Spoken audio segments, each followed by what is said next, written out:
Chairperson Benazir income support programme senator Rubina Khalid نے صوبے میں نشو و نما پروگرام اور جدید ڈیجیٹل اصلاحات سے متعلق اہم پیش رفت کا اعلان کر دیا۔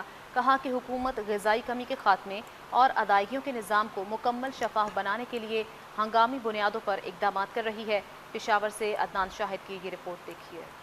بے نظیر انکم سپورٹ پروگرام کی چیئرپرسن سینیٹر روبینہ خالد نے پشاور کے مولوی جی ہسپتال میں قائم نشوونما سینٹر کا دورہ کیا۔ اس موقع پر سینیٹر روبینہ خالد نے مختلف وارڈ میں موجود مریضوں اور نومولود بچوں سے ملاقات کی۔ میڈیا سے بات کرتے ہوئے chairperson Benazir income support programme senator Rubina Khalid نے بتایا کہ خیبر پختونخوا میں اس وقت 160 نشوونما سینٹر کام کر رہے ہیں، جن میں سے 10 سینٹرز پشاور میں قائم ہیں۔ بے نظیر نشوونما پروگرام، یہ پروگرام بچے کی اور ماں کی صحت کو دیکھتا ہے اور اسی حساب سے پھر ان کو فوڈ سپلیمنٹس اور کیش ٹرانسفرز کی جاتی ہیں۔ Chairperson Benazir income support programme کا کہنا تھا کہ نشوونما پروگرام کا بنیادی مقصد غذائی کمی کا شکار ماں اور بچے دونوں کو طبی اور غذائی معاونت فراہم کرنا ہے۔ انہوں نے واضح کیا کہ حاملہ خواتین اس پروگرام میں فوری رجسٹریشن کروا سکتی ہیں، جبکہ بچے کی پیدائش سے لے کر 2 سال کی عمر تک اس کی مکمل دیکھ بھال کی ذمہ داری اٹھائی جاتی ہے۔ تقریباً 1 کروڑ سے زیادہ خاندان اس پروگرام سے مستفید ہوتے ہیں اور نہ صرف